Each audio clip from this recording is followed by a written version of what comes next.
Hi,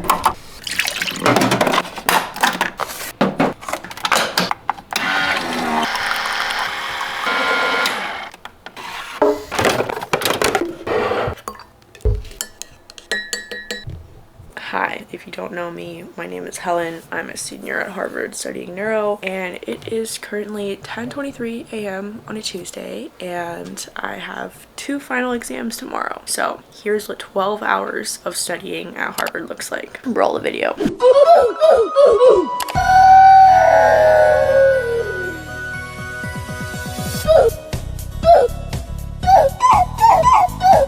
Okay, so every waking moment of this day was studying unless I was eating.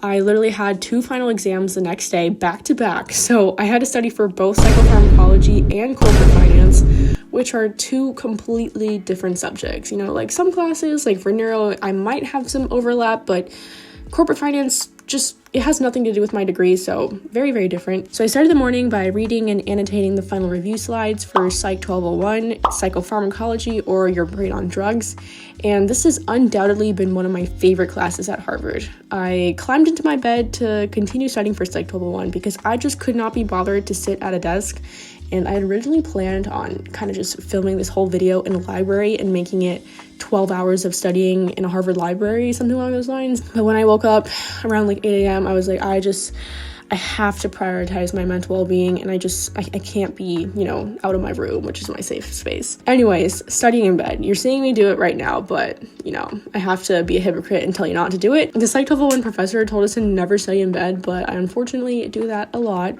He's advised against many other bad sleeping habits that I unfortunately have, and it's just like really hard habits to break, like doom scrolling at night, hitting the snooze button, and sleeping late at night. So these are definitely problems I need to fix. I also ordered breakfast from Tate, but it was more like brunch because it carried me throughout lunchtime too.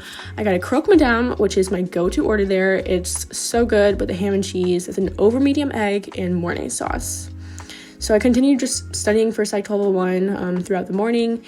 And the reason why I love this class so much is because it covers such a wide range of topics within psychopharmacology, which is a scientific study of how drugs affect the brain and behavior. We started the semester by learning the basics of pharmacokinetics, and this describes how drugs move into, through, and out of the body. And this is the basis of everything we learn thereafter in the course. We then learned about alcohol, tobacco, cannabis, club drugs, antidepressants, mood stabilizers, central nervous stimulants, and so much more. This class has taught me so much about how various drugs and mental health conditions work. The professor did so well in destigmatizing mental health and emphasizing the importance of getting the proper treatment when needed. And one of the main themes of this course was the importance of combining behavioral therapy with pharmacological treatments. The professor noted that it's often difficult to have one and not the other because, you can't really fix something with just medicine or just behavioral therapy, so it's kind of good to have both. In the afternoon, I decided to switch to corporate finance, which has nothing to do with my degree, but I am super happy I took this class. Thankfully, I trusted my gut and I took this pass-fail because I would actually be freaking out right now if I kept it as a letter grade. It would have been way too much pressure because the final's worth 45% of the final grade, and besides, I'm allowed to take a pass-fail because I'm a senior and it's not counted towards my concentration, so why not? I'm working on the double-sided cheat sheet that everyone is allowed to bring into the exam. I'm literally just typing it up as fast as I can and just putting all the major concepts I can think of on my cheat sheet.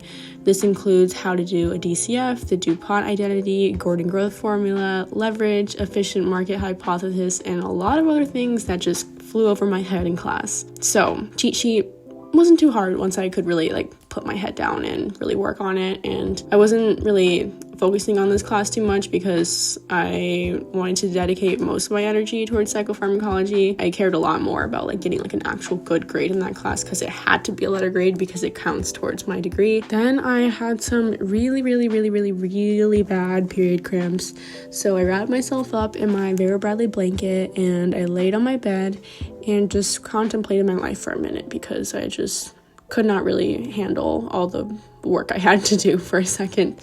But unfortunately, there wasn't that much time to wallow in self-pity, so I put on my boyfriend's sweatshirt and I got back to work. So I continued to write down as many corporate finance topics on my cheat sheet as possible, and I actually figured out what was almost guaranteed to be on the exam based on the practice exam, so that was very helpful and a little reassuring. And this here is the Quizlet I made just for the psychopharmacology midterm, which only covers the first half of the class.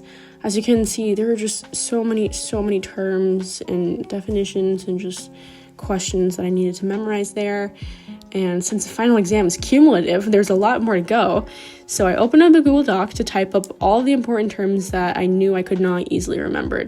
For instance, barbiturates have a more pronounced depressive effect on the central nervous system than benzodiazepines, so it took me a while to really drill the differences between them.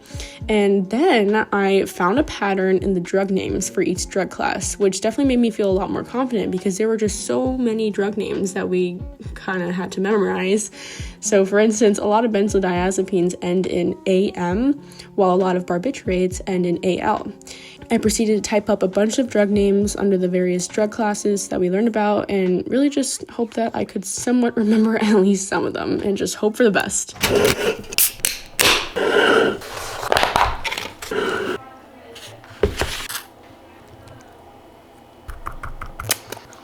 This is gonna hit. Yeah.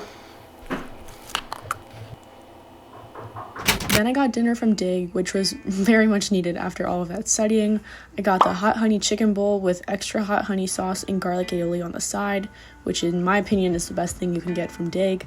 Then I went to study for psychopharmacology in the Elliott Dining Hall and drilled important concepts with another student, because you think you might remember certain things that you kind of read on your own, but saying it out loud is really what determines how well you know the information. So a little after 11 p.m. I decided to call it a night and walk back to my dorm. It was so freezing and dark outside, which does not help with the seasonal depression at all. Literally every time during like finals in the winter, it's just so bleak with all the studying and then the sun setting at 4 p.m. It's just not my vibe at all, but we have to get through it. Once I got back to my dorm, I thought I was maybe going to continue studying for corporate finance, but then I realized it would be really hard to fail the class and all I needed to do was pass. However, I still needed to try a lot because otherwise I would have no idea what was going on at all with the final exam. But that was a problem for the next day when I just frantically finished my cheat sheet and printed it in between my two exams. I decided it would be futile to cram even more information for both exams so late at night, so I brushed my teeth, showered, and slept. And stay tuned for my finals vlog because this is literally a fraction of how my finals week looked like. This was just by far the hardest day with the most criminal lock-in, so I really hope you enjoyed watching me study all day long. Alright, I'll see you guys in my finals vlog, my penultimate finals vlog. So sad. Alright, okay, bye.